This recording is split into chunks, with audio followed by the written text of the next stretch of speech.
Hello. It's been some weeks since my last episode, and there is probably quite an exciting reason why that was. It's not that I've fallen out of love with this or that I was lazy. It was merely a case that I was doing something that I'd been preparing to do for a very long time. I sold all my possessions, sold my house, and moved away, and not to any particular place. I spent a few weeks traveling, and I'm still out traveling and just evaluating, looking at the world, going and trying different communities, different places, different cultures, and just taking the time to enjoy life and experience. And this wasn't something that I just did on a whim or something that I rushed to do. It's something that I've always felt a deep calling to do. That being stuck in one place or only experiencing life from one single country was just too restrictive for me. I've always wanted to know what it's like to be elsewhere, to experience other ways of living in other places with completely different climates and completely different ways of living. I remember that one of the first places I went to when I first started traveling, probably about 10, 15 years ago now, was New Zealand. And I was so struck by their completely different way of life. Everything was the same over there in terms of, they even drive on the same side as the UK.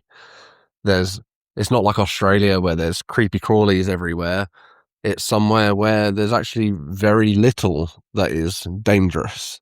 I think they have like one strain of spider that is venomous, but it's quite rare. And, food and all this kind of stuff is all fairly similar. But I noticed that, come 5 o'clock, where typically people in the UK, they'd finish work, they'd go home, they'd turn on the telly, and that'd be it for the day. Everyone was out. In New Zealand, everyone was out. Everyone had got either barbecues or was on the water or doing sports, mountain biking. And it was like the beginning of the day was at the close of business. That's where people really came out and just started enjoying the day. And I thought, wow, this is amazing. I can't believe that, at home, it's almost like we just finish the day there. We work all week, finish every day, and those are just work days. They're almost separate categories, and then we have like weekends, and those are 2 days that we get to do anything, but those weekdays are just write-offs. And it was nice to see that wasn't the case everywhere. And I think that's one of the amazing, beautiful things that you get from traveling, is that you get out of your own box, your own models of thinking, your own view of the world. And if you're willing to, you can see things from a completely different perspective. You can see completely new ways of life, people with completely different attitudes. For instance, right now, I'm in Thailand. And in Thailand, it's in the evening, it's like comes to life. People are still out eating together, socializing. There's always people doing something. If you go out onto the road and just sat there and watched, you would see throughout the day and the night that there is always stuff going on. But aside from just traveling and going out and about doing something, I've been thinking a lot recently about how a lot of the healing process we can do in our own heads. We can do all this deep work, this shadow work, introspection, thinking deeply about our past and where we come and how we happen to be here and what made us get here, and the consequences of our actions and the consequences of other people's actions upon us, and all of these things that operate in your mental model, these memories, these ideas, these identities, these patterns, these habits. And it can be easy to fall into this trap of thinking a lot about things and feeling like that's progress. And it is. It's definitely progress. There is an element of progress there. However, it's not good enough to just identify the wound. It's not good enough to just know how you got to where you are today. That's only part of the work. And a much larger piece of the work is the integration. And this is where people fall short. Because most people would rather focus on healing more, healing more, healing more. Getting more knowledge, getting more information, and not integrating what they already have. Learning those lessons properly, implementing the lesson learned, not just going, oh, I now learned that lesson, I know better, but then doing nothing about it and repeating the same old patterns. I know fear holds me back, but I'm still going to avoid doing anything that I'm scared of. I know that the way that I talk about myself is really detrimental to my health and to my success and to every part of my life, but I'm not actually going to change how I talk about myself. It's the change that is important. That is why you do the work. If you are resisting change and you are trying to hold on to your existing model, which your ego wants to do, that's its natural, mode of existence, is to hold on to this identity, and it will not let it go easily. It is a fight. That's why they call it an ego death. It's not just, I don't know what the alternative would be, like an ego giving up.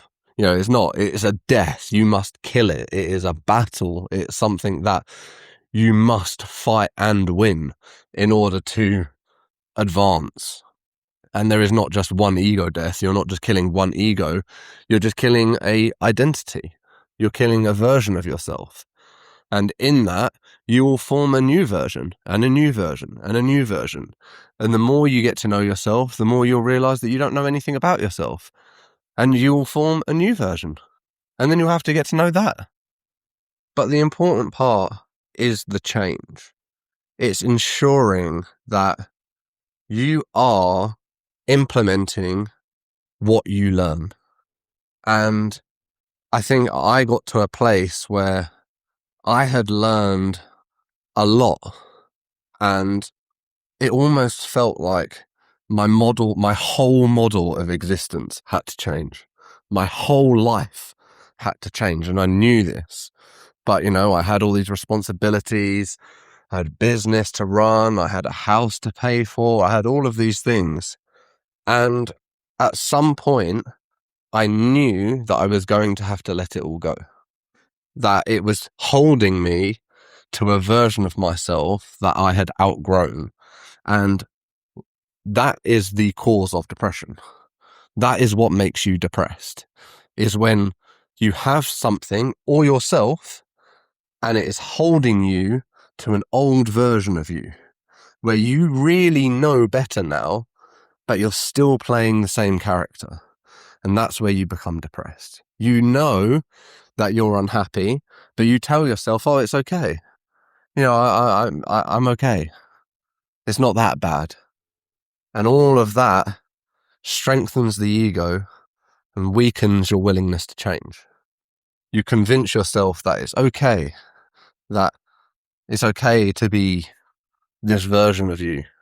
And, that's not to say that it's not okay to be yourself, but when it's used as a resistance to change or a resistance to growth, at some point it becomes an excuse. Acceptance becomes a justification for staying the same. I accept myself completely. So why do I need to do better? Why should I need to change? I accept myself.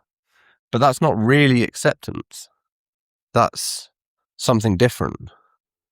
True acceptance is honest. And acceptance where you're using it as a justification to stay the same is deceitful. It's full of lies. Because no matter how honest you are, you can't be that honest. Because if you say, I've identified something that I need to change, I've identified ways in which I'm not fulfilled or I'm not happy. And then if you hold on to those and say, well, I'm actually okay with how I am, then you are putting forth contradictory information. You're using that to justify yourself not having to change, not having to do the difficult thing, not having to do the hard work. And when you do this, it's difficult because you strengthen it. You strengthen that ego, you harden it over time. And the more and more you do this, the harder it gets. I do this very often. So now it has become quite easy, almost too easy. And not in terms of effort, but just in terms of you can then get into another problem where you have no fixed source of truth, that you don't have a solid identity. And in order to exist as a human and play the human game and have a human experience, you must have an identity. Identity is not the issue. The issue, and ego isn't the issue. The issue is when you are unhappy, unsatisfied, unfulfilled, and you are still maintaining the ego that is making you feel that way. Because it is very much your own ego that makes you feel that way. If it was some external factor, then you wouldn't be saying things like, why do I feel like this? I just want something to change. I don't know what to do. I don't know what questions to ask or where the answers will be. You'd have a very clear-cut answer. For instance, if you lived in an extremely oppressive regime that was making you miserable and leading your family and everyone that you love to suffer, you would have an answer. It'd be very obvious. You'd be like, I need to get the fuck away from here. I need to escape. I need to get away from where this is. Any means necessary. You wouldn't be wondering why you are unhappy and feeling unfulfilled. You wouldn't be sat there, deep in thought, contemplating your existence. You would have a very clear-cut answer as to what the problem was. But when you convince yourself of your own delusions, you end up acting like you don't know what the answer is. I have no idea. I don't know why I'm unhappy. I don't know why I'm depressed. I don't know why I don't have purpose, or I don't feel enthusiastic and full of life. I don't know. And it's that confusion, that I don't know, that is the deceit. Because you do know. You do know. And it doesn't matter how deeply you bury it to the point where you convince yourself flat out that you don't know. You do know. In fact, you are the only person who knows. And that can be quite difficult to contend with, because you could be sat there swearing blind that you have no idea, that you don't know why you're unhappy, you don't know why you feel unfulfilled, that you have all of the things on paper that should make you happy, or you've done things and achieved things, but they've never really made you happy, or you feel like it's just you and you're a victim of life and that nothing ever works out for you. And all of these things are deceit. They're all lies. They're all lies that we tell ourselves. By saying that you are a victim and nothing ever works out for you, and that you're cursed, or that you're just meant to have bad luck or something like this, they're all just excuses. That gets you out of ever having to try, and always gives you a better excuse to get out of real failure. I didn't fail, I just had bad luck. I didn't let myself down, I'm just cursed. Or, I wasn't given the benefits that other people have. I don't have their strengths. I don't have any talent. All of these are lies. And it's so hard to contend with, because people will swear blindly that is the case. And all it means is that they have done an excellent job of deceiving themselves. They have convinced themselves out of their own power, of their own capability. They have convinced themselves that they're not afraid, that they're just merely limited, or the world is against them. When really, in a majority of cases, it's fear that holds people back. And it's fear that is probably holding you back from changing. if you are unhappy, if you feel like you just wish life was different, you don't feel complete, you don't feel like you wake up and really just are enthusiastic about life. And believe me, I'm not there either. The only difference is I know that, and I'm not lying to myself. I'm not convincing myself of otherwise. I know that there are things that I need to change, that I need to implement, which is why I've done all this work, which is why I've sold everything, which is why I am doing the things that I was putting off doing. I could have easily stayed where I was comfortable. I could have easily stayed and just lived the same life and accepted that that's how things were, and that, I could make my life a little bit more comfortable. I could have done a few more things that I enjoyed. I could have gone out more. I could have socialized more. But really, it would have just been putting a band-aid on a life that I wasn't satisfied with. And so I've thrown myself into the fire. If nothing else, and I mean this seriously, I do this for myself. And I experiment with myself first. I don't say these things out of nowhere. I don't say these things because I believe them to be true. I try always to put myself through it first, to experience it, to confront my own delusions, my own lies that I tell myself, to confront my own bullshit on a daily basis and try to understand how I can work through that. And I have done it. This is one step in doing that, is completely deconstructing my life and going, well, I wasn't happy with my life before. I wasn't fulfilled. I didn't have a great sense of purpose, and I want to go look for that. And now I have aligned myself with putting myself on the journey. I'm not there. I haven't completed it. I'm very much at the beginning, but I have aligned myself with where I knew I should be. I shouldn't be in a position where I am certain, because I am not certain. I should be in a position where I'm experiencing new things. I'm open to what the world wants to show me. I'm open to new information, new experiences. Because if the only thing that you are certain of is your unhappiness, then that's what you need. Because if you don't know where to go, you just need to start wandering. You just need to see where life takes you, and to be in a position where that can happen. And obviously there's lots of times where that position isn't necessarily immediately available. You might have young children that you have to look for, and you can't exactly just walk out and abandon them. You have to make sure that your responsibilities are in check, that you are honouring commitments that you made. But you must be careful that that doesn't become your excuse, that you don't hold on to those reasons for not changing, for not doing anything about it by saying, well, I'm stuck, because you're not stuck. There is plenty of things that you can do right now to change. There is new experiences out there that are accessible, that are around the corner. There's probably 30 restaurants in your area that you've never tried. And that's obviously just a silly example, but that's probably true. And maybe you go to the same ones every time, but there's loads of new ones and you haven't even tried them. And there's no real good reason for not trying them. It's just maybe you've never thought to try them before. But the point is that nothing is stopping you from trying new things and doing new as much as you possibly can within your own constraints.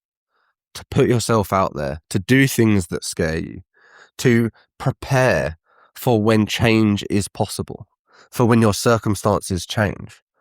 Because you don't want to get to a position where your circumstances change outside, but you've stayed the same and you're not ready.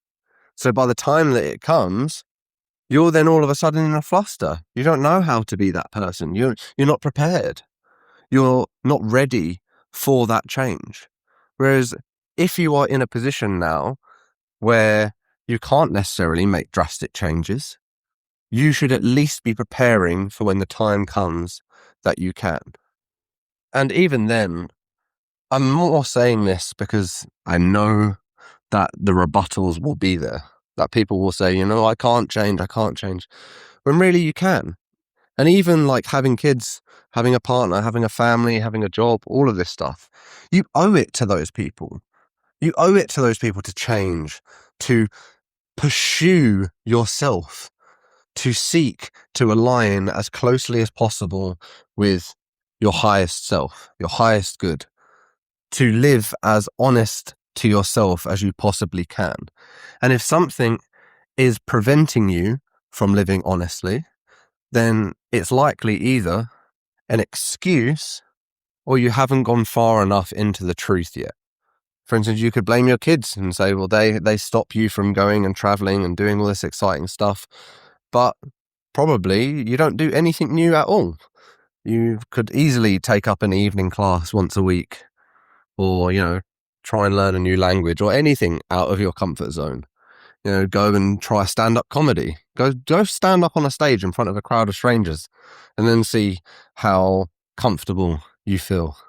That's an obvious sign of something that you could do that would completely disrupt your worldview. And all you would probably have to do is travel 10 minutes down the road. And if you are this way inclined, you probably are used to doing things in the shadows, which means for you, out of your comfort zone means into the light. It could be painting. You could do painting, and that's something that you love to do, and it's solitary, and that you can do that in your own space where you're comfortable. But then go present it at an art show. Try and get listed into a gallery. Post your art on the internet or whatever it is. Get yourself out of that comfort zone. And there is many ways to do that on both the micro and the macro. So I won't actually hear any excuses on that. I know that given an honest conversation with somebody who was saying that they were stuck and that there was nothing they could do about it, I know I would meet resistance if I even challenged them a little bit. If I just poked some questions and spent a little bit of time with them to understand why they feel that way, then the truth will likely come out. The deceit will fade away and the mask will drop. And we will come to the real reason why change can't happen. And the real reason is often that you are scared. So be brave. Know that if in your heart you know it to be true, how could it possibly be wrong?